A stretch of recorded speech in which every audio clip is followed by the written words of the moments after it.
Right now, we believe that the news conference is happening and we get to learn new details about the incident from today. Community Relations here at UNC, and I'm joined up here by UNC Chapel Hill Chancellor Kevin Guskowitz, UNC Police Chief Brian James, and Chapel Hill Police Chief Salisa Leahy. Following their remarks today, we will take a few questions, but for now I'm going to turn it over to UNC Chancellor Kevin Guskowitz. So thank you for being here today. It's sad and alarming that there have now been 2 lockdowns over the past 16 days on our campus where we've had to apprehend individuals who have violated the safety and well-being of our community. This afternoon at 12:54 p.m. an Alert Carolina was activated because of reports at the student union of a person who brandished a weapon. UNC police reported no shots were fired. Fortunately, after an hour and 15-minute lockdown, law enforcement determined that there was no longer an immediate threat to campus. We issued an all-clear message at approximately 2:10 p.m. The suspect is now in custody. UNC police are working closely with Chapel Hill Police Department to gather information and continue their thorough and professional response. This incident had no relation to the shooting on our campus. Had no relation to the shooting on our campus on Monday, August the 28th. However, the news of another armed person and a second lockdown on our campus is concerning and can be traumatic. As a result, we've canceled on-campus classes for the rest of the day, and we will resume all classes tomorrow. I've sent a campus email with further details, including mental health resources for our community members. Thank you to our faculty, our staff, and our students for their cooperation and patience as we continue to strive to keep our community safe. I want to be clear that guns are prohibited on this campus and every campus across the state of North Carolina. Today's events further underscore the importance of everyone working collectively to know our safety protocols, follow our emergency action plan, and support one another, because incidents such as this are all too common. I'm grateful to the UNC Police Department, our emergency operations team, and the Chapel Hill Police Department for managing this situation quickly and efficiently. Thankfully, no one was injured. But imagine the stress, the trauma, and the anxiety that a second lockdown in 16 days has caused for our students, our faculty, and our staff.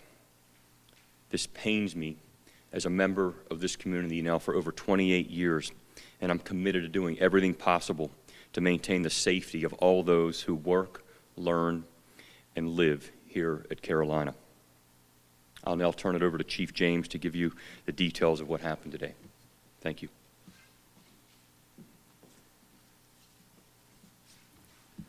Good afternoon. I'm Brian James. I'm the Chief of Police for University of North Carolina. We are again disheartened by the incident that happened today on Carolina's campus. I would like to thank the UNC Police Department, the Town of Chapel Hill Police, the Orange County Sheriff's Office, the Carborough Police Department, and the North Carolina Highway Patrol for their quick response in keeping the campus community safe. Here are the updates we have to share from today's situation. At approximately 12:45 p.m., UNC Police 911 received an emergency call detailing a situation inside the Carolina Student Union. Once the situation was confirmed, UNC Police immediately took action and went on lockdown at approximately 12:54 p.m.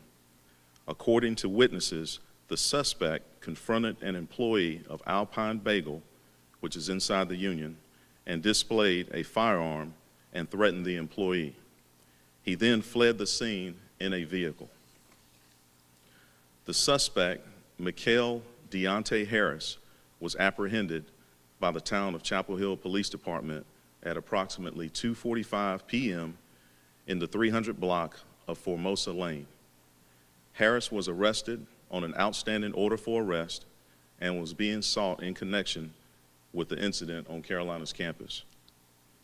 UNC Police, with the assistance of the Town of Chapel Hill Police Department, is continuing follow-up on this case, and charges on the suspect are pending. UNC Police will continue to be diligent in ensuring the safety of the campus community, especially during peak times of the day, to provide reassurance to our campus community. Thank you, and at this time, I'll turn it back to Kevin. Okay, thank you. As I mentioned, we'll have time for a few questions. If you do have a question, please raise your hand. We will get a microphone to you, and we'll go first row right here. Please identify yourself and your outlet. Aaron Sanchez-Guerra, News and Observer. Question for Chancellor and also the Chief. Why was the all clear issued about 30 minutes before the arrest of the suspect? And I ask that in good faith, knowing that this situation is very different from the tragedy that happened. But still, I wanted to ask that. Thank you. Yeah, I'm glad to answer that. We were conducting a follow-up during that time, and we received confirmation that the suspect was not on campus. So we had good information that we were acting on. Of course, we wanted to ensure that the campus was safe. We did a number of sweeps around the grounds of campus, as well as the outer perimeter, and we had assurance that the suspect was not, in fact, on campus.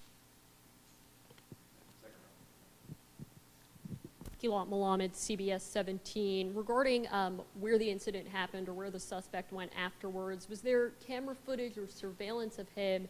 And if so, why did that not go out to the public and to news outlets to show people this armed and dangerous person they should, be on the lookout for and avoid, of course? We are still in the process of reviewing camera footage. Keep in mind, we do have a number of cameras on campus, and oftentimes it does take time in the midst of a situation where we're going into a lockdown and simultaneously trying to pull footage. So by the time we were able to access that footage, we had a confirmed location of the suspect, and we're working to make the arrest with the assistance of Chapel Hill. Hey, Chief, this is Patrick Thomas with Spectrum News 1. I believe the Chancellor alluded to this earlier. I apologize. I was relaying something back to a producer. But what was the connection and or no connection at all between the suspect and arriving at the Alpine Bagel Shop inside Student Union?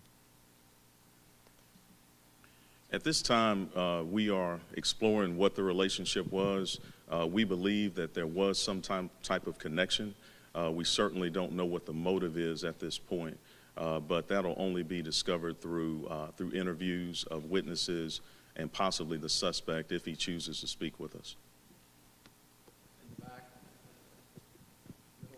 Janice Price with ABC 11. I was speaking with students today who said that by the time they received those text alerts, they were already in a locked room. Is there a reason why the alerts came out a little bit later?